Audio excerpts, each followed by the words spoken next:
Amazon applied 2 years ago for a patent on these wristbands that would help with the productivity of some of their warehouse employees. Now they have won this patent. It has been approved, but it's unclear whether or not they plan on implementing these wristbands for their employees. The whole point is, according to them, not to track their employees, but to help them out if, let's say for instance, they put the wrong product in the wrong bin or make some sort of mistake. It would give them a gentle vibration so they can correct the error before it's too late. That's what they're claiming. And again, it's unclear whether or not they're actually going to use this patented technology, but it seems as though they would want to if they applied 2 years ago and they waited it out to see if they could get it. Yeah, so I had mixed feelings on this until I got to one part. So look, they want to improve efficiency so you get your boxes quicker. First of all, it's already kind of amazing how quickly we get the boxes, to be honest. But that's partly because they did efficiencies and et cetera, and they were very vigilant about it. It improves communicating with equipment in the warehouse. Well, that sounds really good. That makes sense. I'm in favor of generally improving the workplace, yada yada. Zapping workers when they're doing the wrong thing, I'm out. That's crazy. I don't care that you're calling it a gentle vibration, because you start with a gentle vibration, later it becomes less gentle. No, I'm not putting things on human beings that zaps them when they do the quote unquote wrong things. Look, I'm sure that it wasn't like some sort of evil scientist at Amazon who's like, right?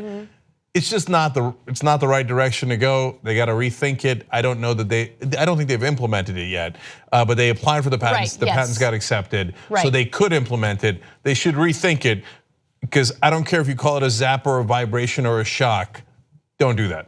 That's a really bad idea. Right, and another concern is that it uses radio frequency and ultrasonic tracking technology.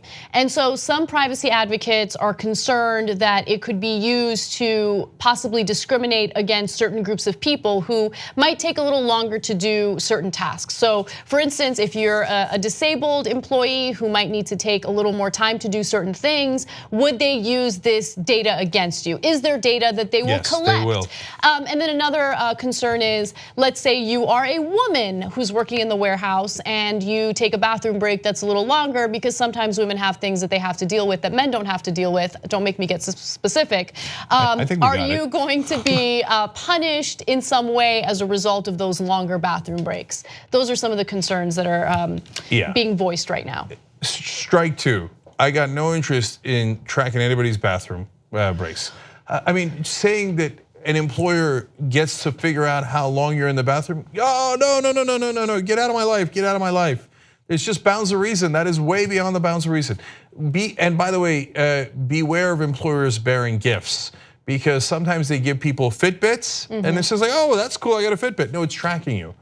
No, but they're honest with their employees about why they're getting the Fitbit. So some companies want to save money with healthcare costs, and so in order to encourage their employees to stay healthy, they'll give them Fitbits and all that. So as long as they're upfront, but I get what you're saying. I mean, it gives a little too much power to the employer, and I don't need them knowing all this data about me, including how little I like to work out.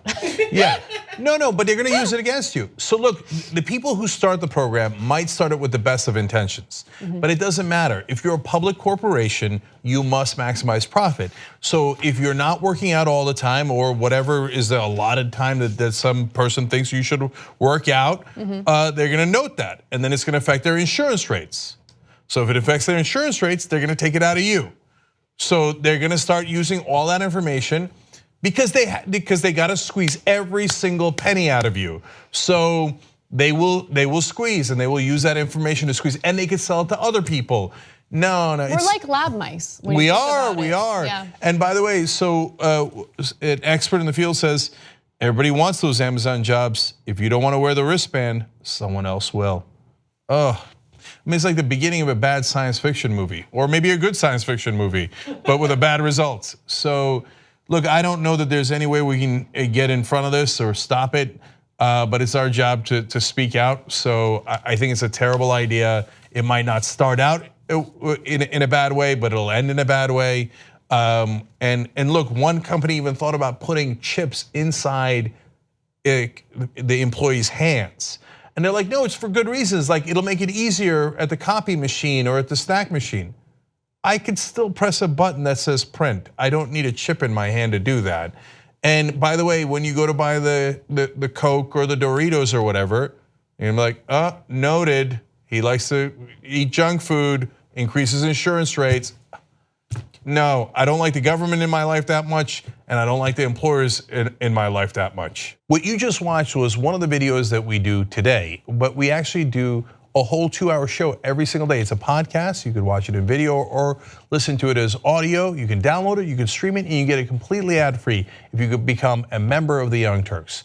TYTnetwork.com/join.